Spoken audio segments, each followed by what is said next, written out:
Gentil. Gentil.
Beto, a paciência do Chaco.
Olá pessoal, sejam muito bem-vindos a mais um vídeo.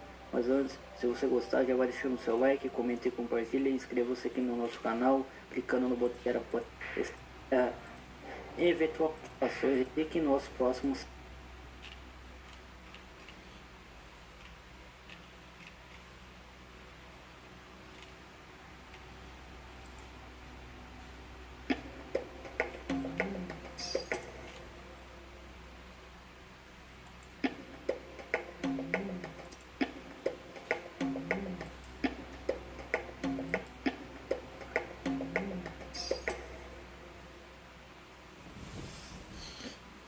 Donc je vais vous parler des météores et des météorites qu'on observe parfois, souvent dans la nuit. Donc vous pouvez déjà voir à l'arrière-plan de cette image un météore qui a été capturé par un observatoire.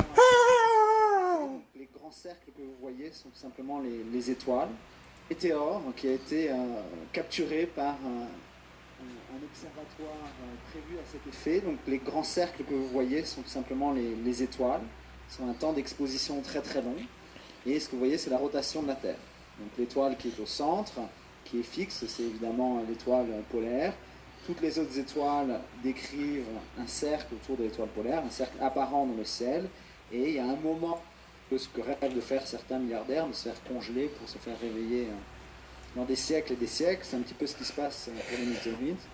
Donc ils sont préservés dans la glace pendant jusqu'à des millions d'années. On a trouvé des météorites qui sont tombées sur Terre il y a des millions d'années, et qui sont relâchés par le glacier, si vous voulez. C'est un petit peu les mêmes mécanismes. Je ne sais pas si vous avez entendu parler, on en parle beaucoup en ce moment de le glacier des Bossons dans les Alpes qui relâche des fragments, c'est un peu triste, mais qui relâche des fragments d'épaves d'avions qui sont écrasés dans les années 50, et petit à petit on retrouve tout ce qui était à l'intérieur de l'avion, la théorie de tomber, mais là c'est complètement théorie de tomber, mais là théorie de tomber, mais là c'est complètement à l'intérieur de ce type de nuage, mémoire de la formation de Terre pendant cette phase collisionnelle. Oui, j'aurais voulu savoir pourquoi les petites météorites explosaient et pas les grosses quand elles entrent dans l'atmosphère. Parce que l'interaction gravitationnelle de Jupiter qui est tellement forte que par effet... Pas encore si elle sera suffisamment puissante pour être visible à l'œil nu ou seulement par des télescopes. Mais c'est pas impossible qu'elle soit visible à l'œil nu. Donc, connecté à la comète. Là, je voulais demander, les dinosaures vivaient-ils tous au même endroit lorsqu'il y a eu ce... Non, pas du tout. Il n'y avait pas de grand rassemblement de dinosaures. Il n'y avait pas de rave de dinosaures avec la météorite qui tombe dessus. Alors, à d'autres points de la Terre, ils étaient partout. Un peu de... Ils font des alliages qui leur servent depuis longtemps. C'est pas... Il n'y a pas de raison qu'un minéral nouveau trouvé dans les météorites ait des propriétés extraordinaires qui vont tout de suite avoir une application. Fondu en surface, ça avait rencontré un souffle et que ça avait... Et tout le reste, c'était un éclatement, vous voyez. Donc, j'ai fondu en surface, fondu à Djibouti autrefois, qui avait marché dans le désert, il avait ramassé une roche. À Djibouti autrefois, qui avait marché dans le désert, il avait ramassé une roche qui est très sombre, et dont un côté, une face était extrêmement vénulée de stries, enfin comme cette chose.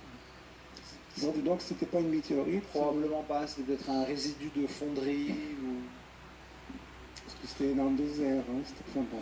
Mais comme vous savez, les déserts n'ont pas toujours été déserts, et donc on peut trouver dans le Sahara maintenant ce qu'on appelle des laitiers, qui sont des résidus de petits bas fourneaux avec lesquels on fabriquait du métal il y a des millénaires.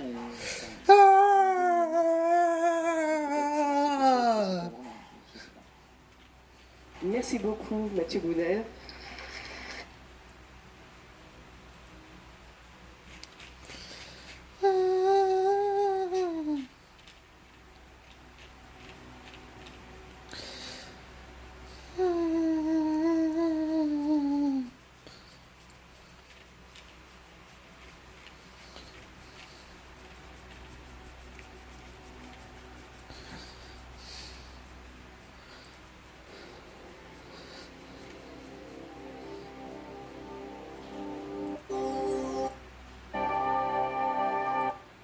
Derrière, qui dit ah, il s'est passé quelque chose, et il va garder cette séquence de données, il va nous l'envoyer.